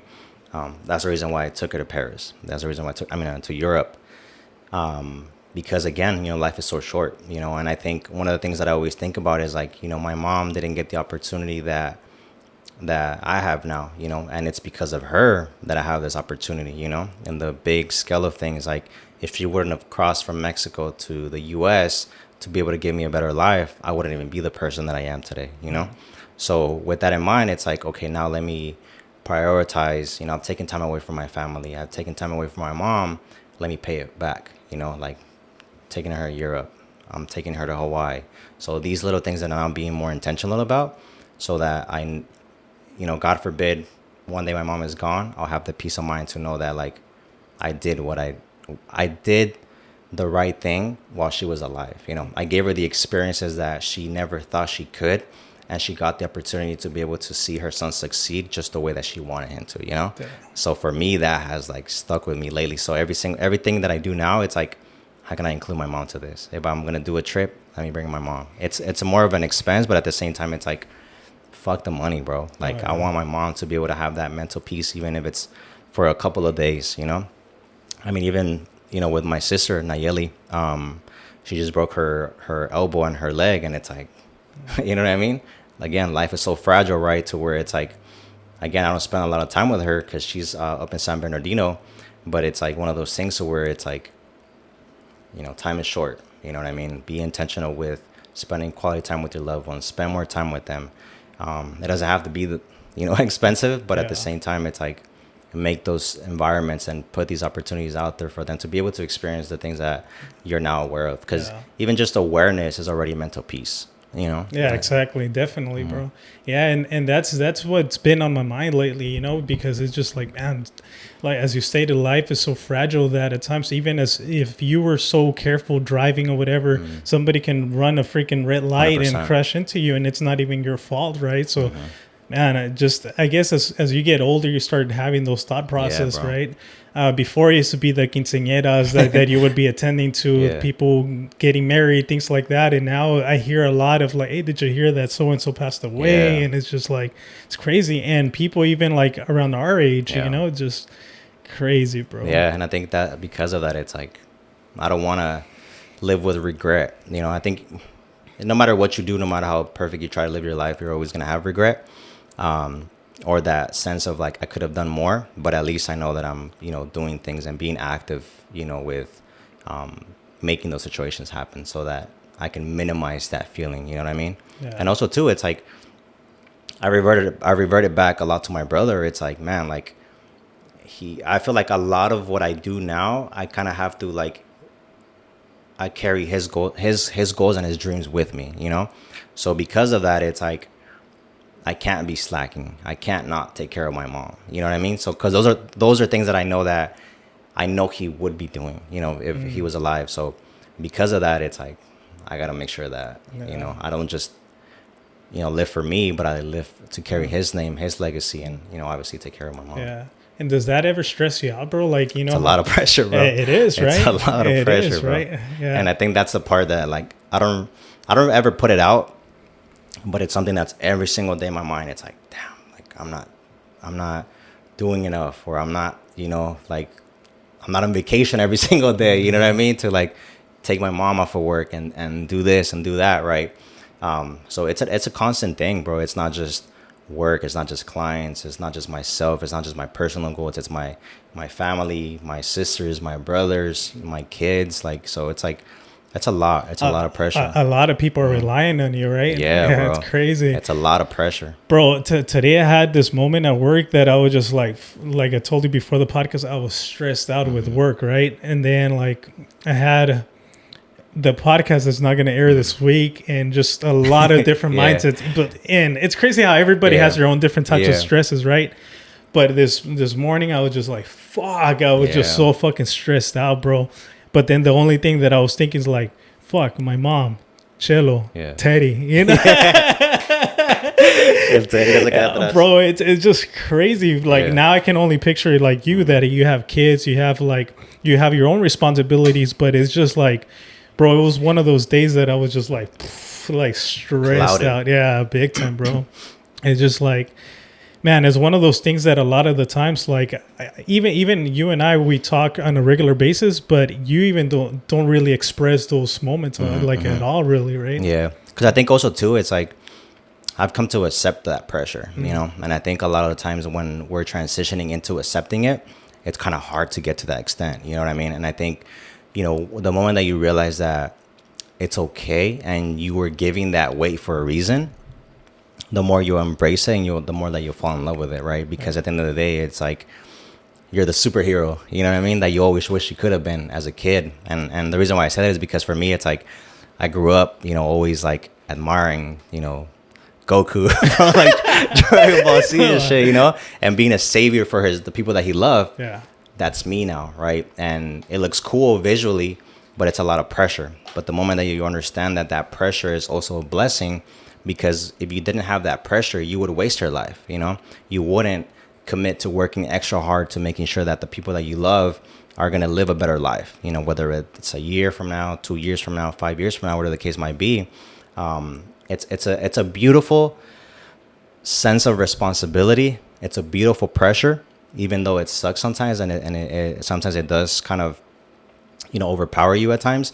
But it's a gift, bro. You know, it's a gift, and if we were given that gift, it's for a reason. Especially, I think, as men, you know, because it allows us to become that best version of ourselves, and also too, like, I want my son to one day look back and be like, damn, like my dad was taking care of so-and-so. He had his clients, he had his business, he had this, and he still made it happen. You know, he still made the time to take us and do that, you know? So for me, it's always like the bigger picture, right? And because of that, it's like, yeah, it sucks at times, you know what I mean? But at the end of the day, it's like, I have it for a reason. Yeah, you know? exactly. And if God entrusted me with this, like, Yeah, I'm badass. You know yeah, what I mean? that's what I was gonna say. That, you know what, like, you're getting that pressure for a specific reason. Obviously, you're getting it because you are able to or capable of handling that pressure, 100%. right? Even though at times it's like, golly, man. But yeah, it's just, I guess it's part of the journey and stuff like that. But even though, like, last night, actually, we meditated, bro, because I was just so bummed out about the freaking podcast not coming out, and I was excited. I was so pumped for it. Yeah. But then everything just went crashing down. It's a I'm roller like, coaster of emotions. yeah, bro. So we ended up meditating. That's something I've only meditated twice with Cello, but man, I feel super, super good meditating. Have you ever tried meditating, bro? Yeah. I can't stay still, bro. Bro, I can't, bro. Really? Like, Anita got me this, like, what was it, like what is that called? It's like a spa thing or whatever. Bro, the whole time I couldn't relax. Really? I couldn't, bro. It's Yeah. hard, like, because my mind is always going. You know what I mean? So what, you went like to like a massage place or yeah, what? yeah. So Oh, okay. they like scrub your feet. Yeah. They give you like your back, like everything. I couldn't relax. Yeah. You know what I mean? They're like TikTok reels. it's like my client. I don't have my phone with me. Yeah. Like, you know what I mean? Yeah.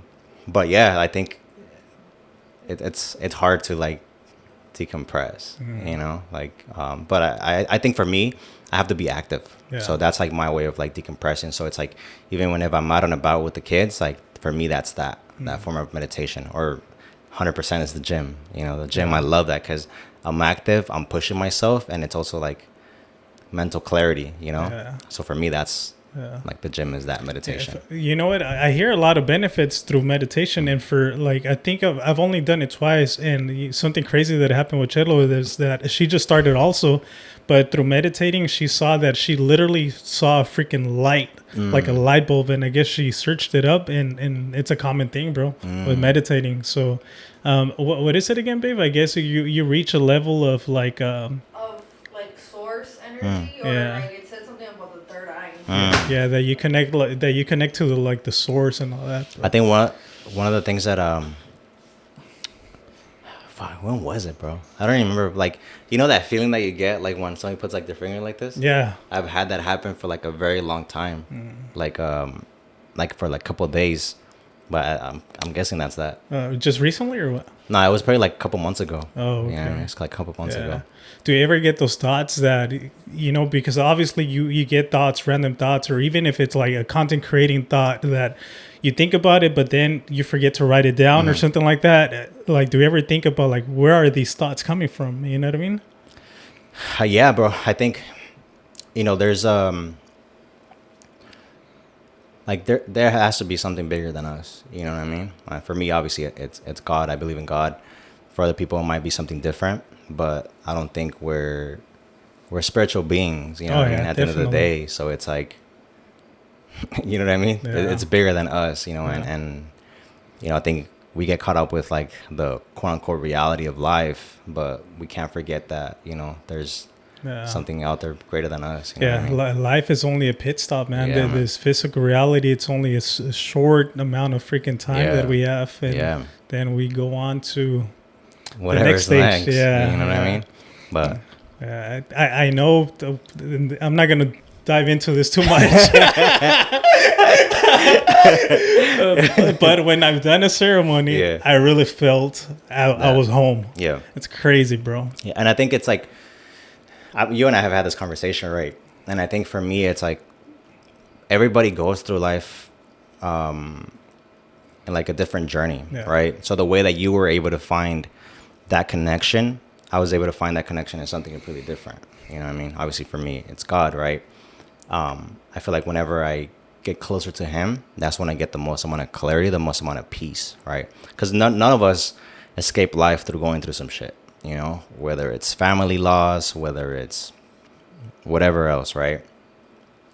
So for me, it's like, when I do go to church, it's like, it's that like that relaxation, that like, peace, I guess, if you will, because forgiveness, self-forgiveness is a very like powerful thing, because we all make mistakes, whether they're big or small, whether they impact other people or not. Like at the end of the day, we carry that weight and we carry that baggage, right? So we all figure out different ways to be able to kind of like release that in a certain way. You and I have had this conversation. You've taught me about like, doing ayahuasca and doing all this stuff, right? For me, I don't feel like that's the route that I would want to take. And it's, for me, the way that I see it, it's like a, what's the word?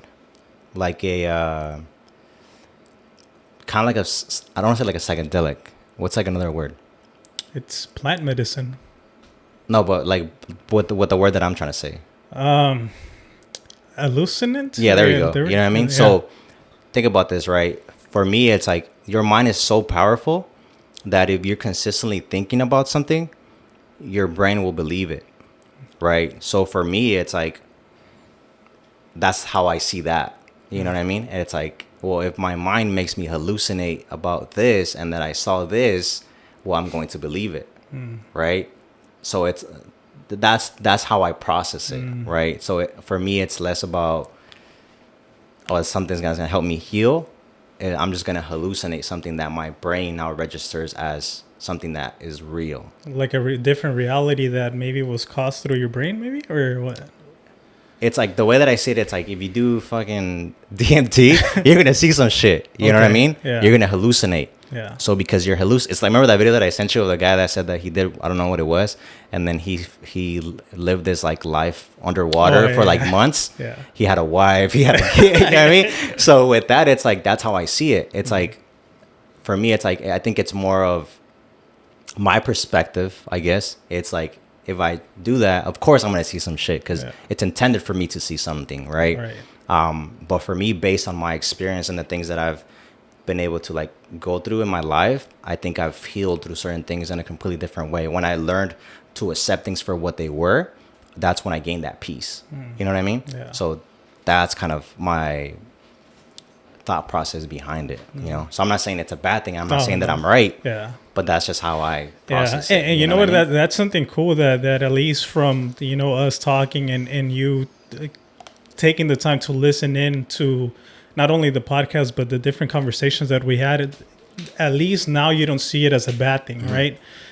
For me, one of the key things that I always kind of like tell my close friends, or now I've shared it through podcasts, is because I feel like all this ancient knowledge has been lost through different civilizations. And as we know, at times the powers that be, they don't want the best for humanity. And I feel like this is something that benefits a lot of people, because it's healed a lot of different people.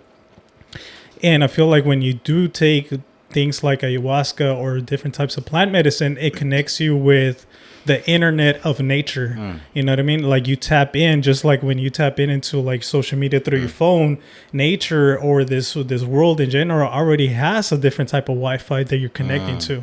Like how you're bringing in like Yeah. like real world things to that. That's the only way you can connect it, bro. You painted a picture. Yeah. So that was powerful. Yeah. No, I agree, man. I think there's always gonna be like certain things that there's gonna be so many things that we go through life that we could have done or we should have done or we didn't do. So you know what I mean? So I think it's just different. One day you're gonna try, bro. I'm never gonna pressure you, but one day you're gonna try. Yeah, but yeah, definitely, bro. And it's at least I give you that, bro. That now at least you don't see it as a bad thing. Yeah, I don't think I ever saw it as a bad thing, but like I said, it's like for me, it's like I don't want to hallucinate. Yeah. You know what I mean? Yeah. So it's like I'm cool. Yeah, you know. definitely, But bro. what was I gonna say? How often can you do ayahuasca? A lot of different people do it. They go to retreats and they literally do it back to back, like 5 different ceremonies, like day after day, then after day. And it's supposed to be like one of the best ways to do it because you're literally going on like therapy sessions in a sense, right?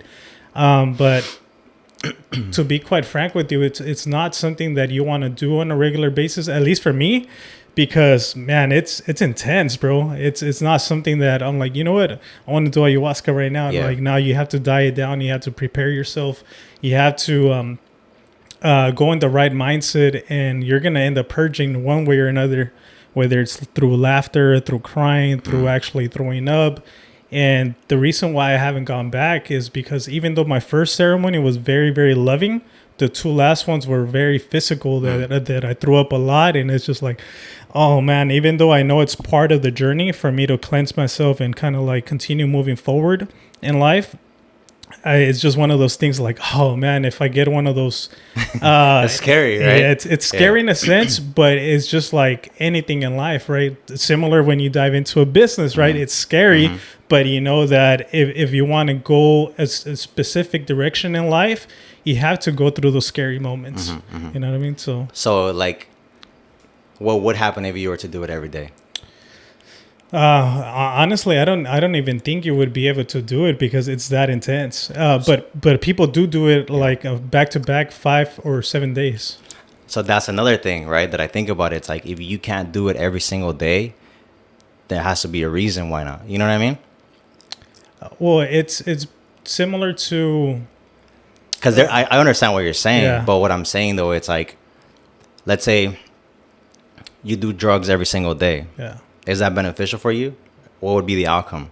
You know what I mean? Yeah. So that's the way that's how I'm asking the question. Like, what would happen if you were to do that every single day? Like it's too intense that you wouldn't even want to do it every single day. But that's what I'm saying though. Yeah. You know what I mean? Because like I think there comes a point to where you have to see it from that angle too, Yeah. right? It's like, one, it's a hallucinogen, or however you say it, Yeah. right? And then 2, if you can't do it every single day, then like, is it really is what you think it is? You know what I mean? Well, let me ask you this: you like to work out, right? Yeah. You like to work out chest. How come you're? But not you know working- you're not gonna die, or Yeah. you know that it's not gonna rewire your brain. Yeah. You know what I mean? Yeah. That's what I'm asking. No, and like I think this is like a good conversation Yeah. because it's like it's different factors to it, right? Yeah. And I think also too, it's like it's just a good conversation. Yeah. You know, because Yeah. that's the way that I perceive it. Like from my perspective, that's why I'm so opposed to doing it, right? Because again, like I said, 1, it can distort your thoughts, and then 2, it's like if I can't do it every single day safely, then why would I do it? Oh, you know can what I do mean? it every day safely if you really wanted to. You can, at least through what I've heard through shamans, right? When I went, the shaman said that this guy came from New York because he was really dealing with a lot of depression, things like that, and he had to really do it like back to back in order for him to start finding some sort of, I guess, to heal in life, right? Because I guess he was dealing with. I guess his story, he was one of those guys that he was just angry at life in general, right? And what ended up happening after those different 5 ceremonies of ayahuasca was that he found out that I guess it took him back to when he was in his mother's womb, that the mom didn't even want him, right? That she wanted to like abort him or things like that. And when he was born with that trauma that he wasn't even supposed to be alive. So ever since a little kid, even as a baby inside of his mother's stomach, he's had that hate towards life in general, bro. So he had to do something similar to doing back-to-back ceremonies in order for him to heal. But he just had a lot of anger in him because of that, because he's carrying all that trauma. Yeah. But if you really wanted to, you can. But it's just one of those things. It's like, oh, you can train hard, but why are you going to be? You can't train hard. Yeah, you know what I mean? Yeah, that's cool. Yeah, that's cool. And we actually have ayahuasca pros. You're like, I put that in your shot. Yeah, this podcast isn't real. For real. I've gotten that message before, bro, that this is virtual reality, that it's not virtual reality, it's como he dicho? Like a vision or like a dream or like a... Yeah, well, I guess like a virtual reality. I've gotten that message twice, that this is just kind of like a simulation. Yeah, I've gotten this before. That I think, like, I do kind of believe in, right? To where it's like, I mean, I send you videos sometimes and I'm like, oh, this is dope. You know what I mean? Because it's like, how can we live in a world and we're the only ones in the universe kind of thing? You know what I mean? Like, I don't know. There's just like a lot of little factors that I think the more aware you become, you start questioning what you think is a reality or a truth, right? You know, it's like, but maybe we did ayahuasca. We're in a freaking dream right now. You know what I mean? Like that guy, you know, he lived underwater and he had a family and this and that. You know what I mean? I mean, we never really know, but at the end of the day, it's like, you know, we'll see what it is. Yeah. You know, then. Man, I don't know, bro. Do you think we come back to like, do you believe in like reincarnation? That's a tough one, bro. 'Cause I think,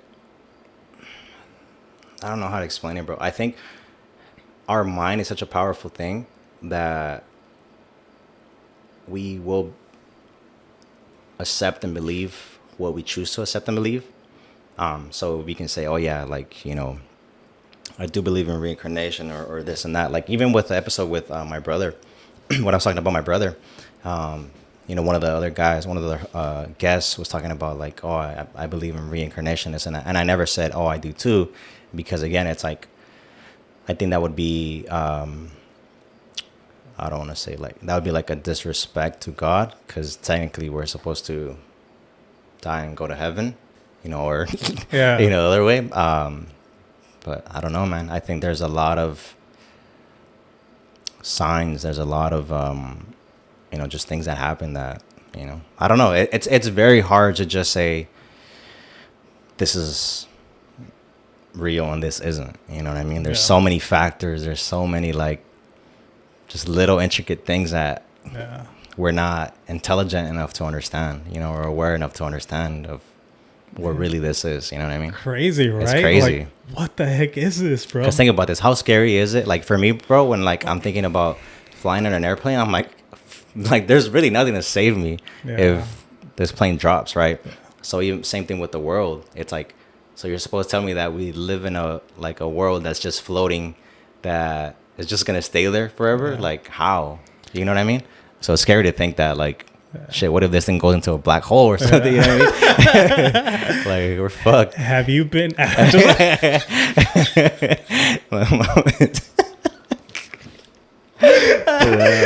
Angel. Always on the bullshit. Is the world flat or round, bro? Or it's a globe? I think it's flat. I think it's flat. I think it's flat. I think we've never gone to the moon. I think all that's fake. Yeah. I think so too, bro. And it's just crazy, right? Like, I feel that everything that's been taught in school, not everything, right? But the majority of things that they teach us at school is because they want to condition us to that. Everything is conditioning, bro.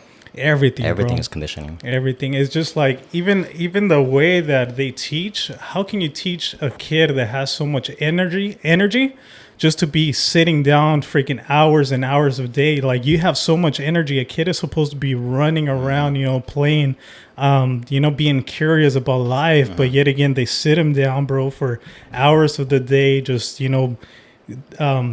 feeding information to this, writing tests based on information. Like, what happened to creativity? You know what I mean? Well, I mean, if you think about it this way, like, this is like where I'm at right now in terms of this, right? Like, I see that you have a pharaoh over there. Imagine if we have lived this long, like, how could not somebody have, achieved and amassed a level of wealth where they can own, for the most part, most things in the world, right?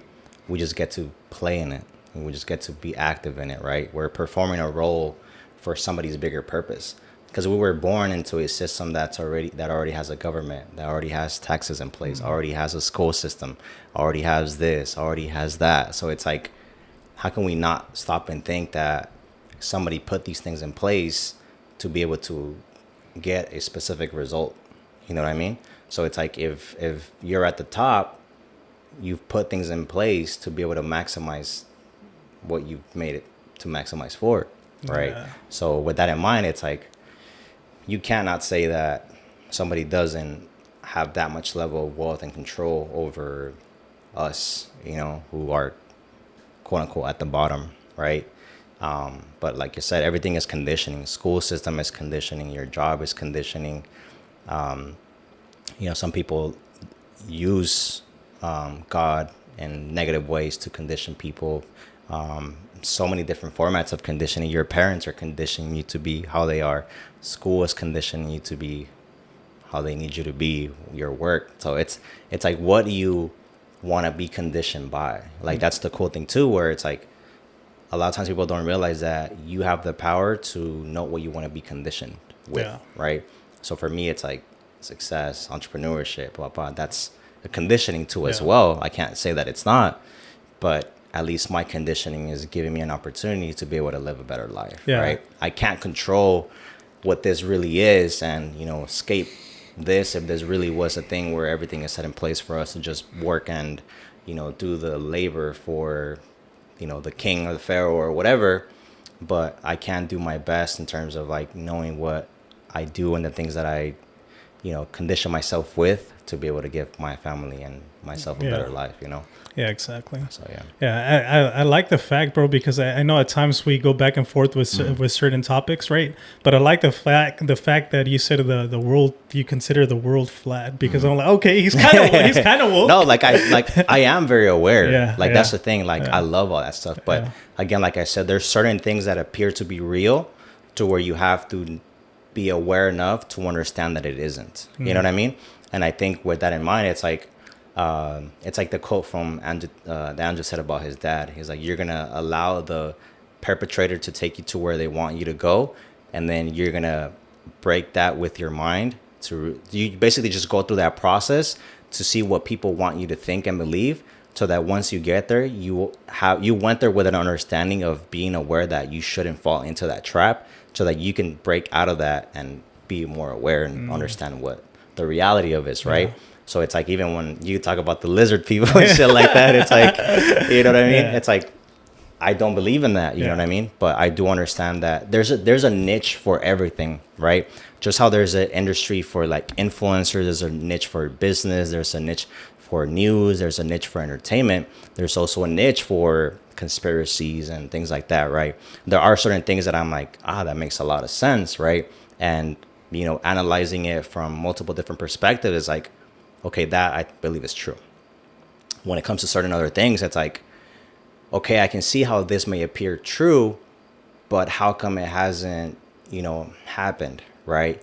It's like, if a bomb hits a city, you can go and physically see that it happened, right? Or multiple people can see that it happened, and it's a real thing. It's like when you talk about, aliens and reptilians and this and that, it's like, okay, if that is real, why do they only select the people in government? Why do they only appear themselves in front of that type of people, right? When it should be, they shouldn't know who we are. They shouldn't know our structure or this and that. It should just be at random. Like, there's no reason why they would respect quote unquote ranks if that was the case. You know what I mean? Yeah. So I see it from that lens.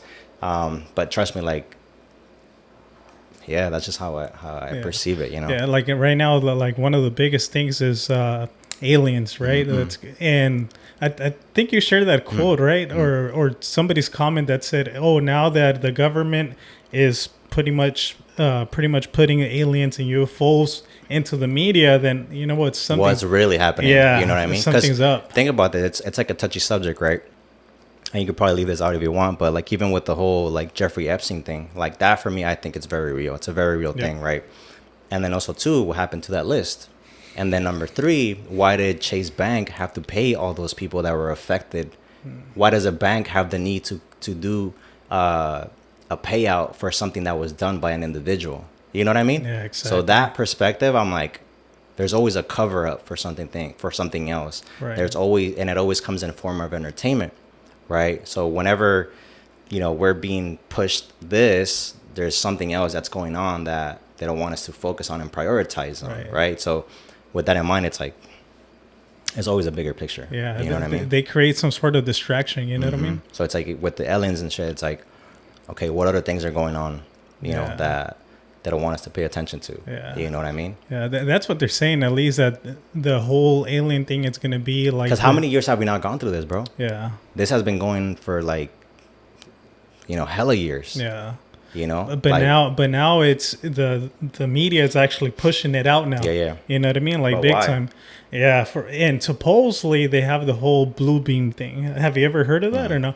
So, I don't know too much about it, but I saw the theory about it. Yeah. So for the people that don't know, they're just saying that blue beam they're gonna be promoting the whole alien thing a lot, and that they're gonna, I guess, promote that they're going to be a god or something like that, right? Yeah, and that they're going to be attacking the world, and that it's in order for the world to be saved, that we're going to have to unite as one world order, and that's when everything starts. And I mean, there's a lot of patterns too. It's like even with I analyze the market a lot, and I pay a lot of attention to like like the World Economic Forum and things like that, because I do see that like everything is about control. Yeah. Right, everything is a system.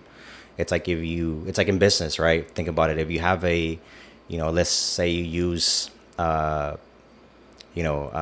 specific tool to perform a specific task, but then you become a better tool that can perform that task even better, get you better results, and generate you more money, then why wouldn't you make that switch, right?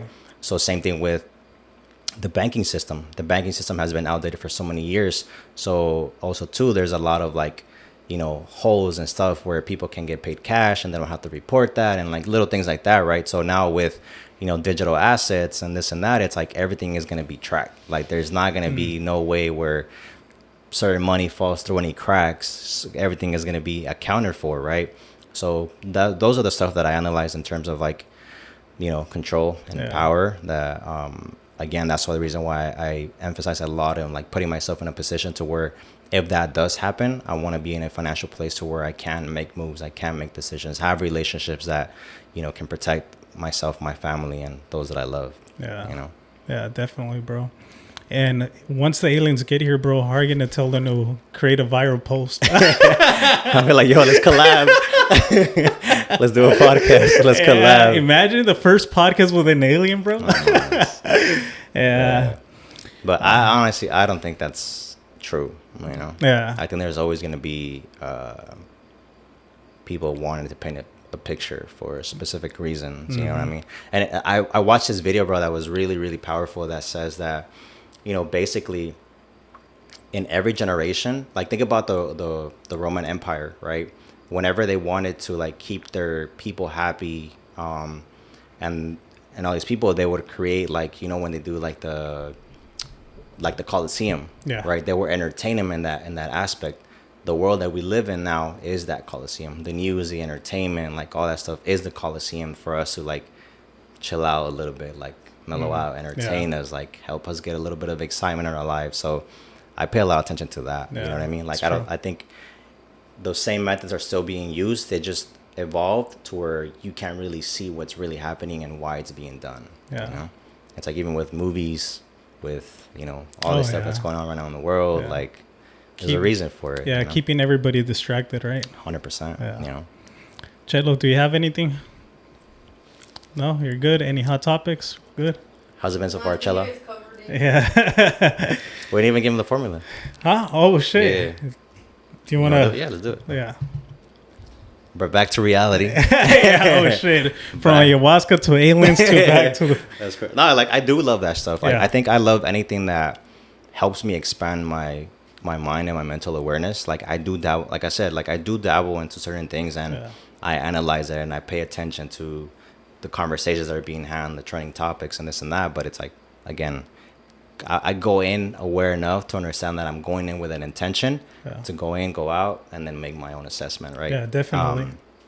But yeah, so going back to like the whole breakdown of what was it again? Specifically? Yeah, like the blueprint or the breakdown that what was it for your what do you provide for your clients or I think it was just a breakdown for anybody that wants to get into content creation, that wants to do at a minimum, 10K a month. yeah. It's really easy, to be honest. I need to get to that, bro. It's because like it's how I told you, bro. If you were to let's say it's like a training plan, right? Yeah. If I tell you, okay, you're gonna go to the gym 5 days out of the week, you're gonna go work out for an hour, you're gonna do these reps, and after 90 days you're gonna have abs, you're gonna do it, right? Because you're gonna get that specific results. Right. It's the exact same thing when it comes to business. It's if I tell you, hey, go to an event every single day, or go to this networking event on this day for the next 30 to 60 days, you'll have that 10K because you're putting yourself in an environment to where you're attracting the client, right? You're in an environment with people that are willing to hire you for a service, especially right now, bro. Like everybody wants content and everybody needs it. So there's no reason why you can't, you know what I mean? So with that in mind, it's like, let's say, let's kind of give them like a gist of a blueprint just off the top of my head, right? So what I would say is if you're somebody that either has, a couple clients here and there, what I would switch over is to a retainer basis, right? When I first started, I was charging $1,500 a month for quote unquote unlimited videos, right? You don't want to do that. That's crazy, bro. Exactly. But that was a learning lesson, Yeah. right? This was happening before, short form content was a thing, I was just a videographer. And that's the mindset that most people have. So with that in mind, it's like, okay, if you're going to charge $1,500, or let's say, I would say, honestly, at a minimum, you should be at $2,500 a month to do at least 30 pieces of content for them. So they get the value that they get 30 pieces of content for the whole month. So they're posting once a day. You get the benefit that you are building on a foundation that's paying you $2,500 per month, right? So $2,500 for 30, like 30 reels. Yeah, this is if you're starting out. Right. You know what I mean? Okay. So you're gonna go and you're gonna leverage. If you're unfamiliar with like trends and stuff like that, I would suggest to go on ChatGPT and ask ChatGPT to give you content ideas based on that specific niche. It's not gonna give you things to perfection, but it'll give you sort of like a layout. Because a lot of the times when people start, they have a hard time coming up with the ideas or the vision or the idea because they don't have the experience, right? So now with ChatGPT is going to give you sort of like an outline of what topics to touch on. Now with that in mind, you're going to go and search those up on TikTok. So you're going to reference, right? So let's use podcast as an example. Well, let's use real estate as an example, right? If I go on if ChatGPT gives me certain topics where it comes to like first time buyers that has to do with credit, down payment, whatever, I'm going to go on TikTok. I'm going to search that up and see what are the trending videos based on that specific topic, right? Now, based on that specific topic, I'm going to see, okay, what hook did they use? What did they say at the beginning? What was the message? Did they show me with, an animation of the layout or how to go about it? Then I'm going to go and replicate that. Like, you know what I mean? You're going to go and pick proven concepts that work. So now you're going to go and apply those to your content, right? So you don't even have to have the experience level to come up with these things. Like it's already out there for you to just grab, take, and, make adjustments and make it your own. Right. So that's going to solve the whole, I don't know what ideas to come up for my clients. I don't know what to tell them to shoot. I don't know. That already solved it. Right. Second, you're going to be a director to that client. As much as you may think you don't know, when it comes to content, they know a lot less, right? So with that in mind, you're going to be coaching them as you're saying these things. And one of the cool things when it comes to editing is that they don't have to say the full sentence all at once. And that's a big mistake that a lot of times people make. It's like, if I can't say the whole sentence all at once, then I'm horrible and I don't want to create content. It's like, no, have a script, have them say a single line, have them say that really good.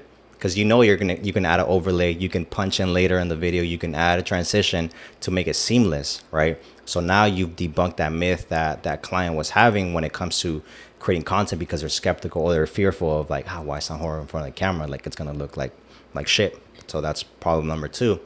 Now, problem number 3 is that for the most part, when it comes to like creating content, a lot of videographers just do like a one-time thing, right? And they make the mistake of like, oh, well, if this month I had a really good month, and then the next month I made like fraction of that, right? So they become discouraged and they think that I'm not good at what I do.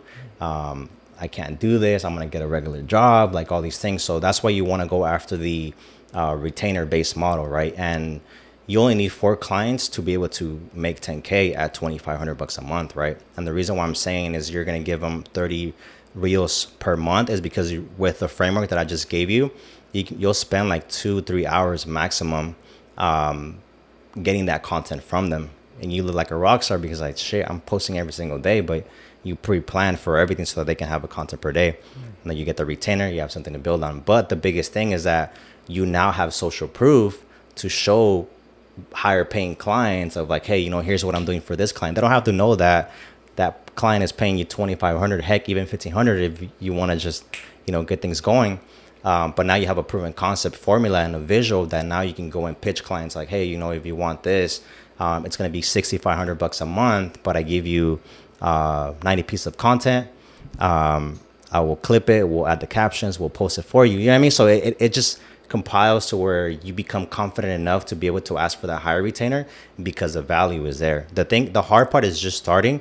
But once you get that first client or even 2, everything is easy from that. So let me ask you this, bro. As we stated at the very beginning of the podcast, is like, I know the formula, bro. I know everything. Yeah. For me, the biggest thing is what type of clients should I be reaching out to? Who do you want to work with? For me, I would want to work with similar content creating people like similar to myself, right? But the thing is, like, even some people that have come to the podcast, they want to do podcasts of their own, right? Yeah. But even I was doing my breakdown right now, so it comes down to approximately like 80 something bucks for each reel. Mm-hmm. The part that I didn't say is that now, even if you're not an experienced editor, you can hire a VA that can do that for you. Right. You know what I mean? Right. Paying $400 to $500 a month, they'll take care of all the video files for you. Right. You know what I mean? Yeah. But where I was going with this is, for instance, those people that came into the podcast, I really doubt they'll want to spend so much. Yeah. So would you say there's only a specific type of client that would actually...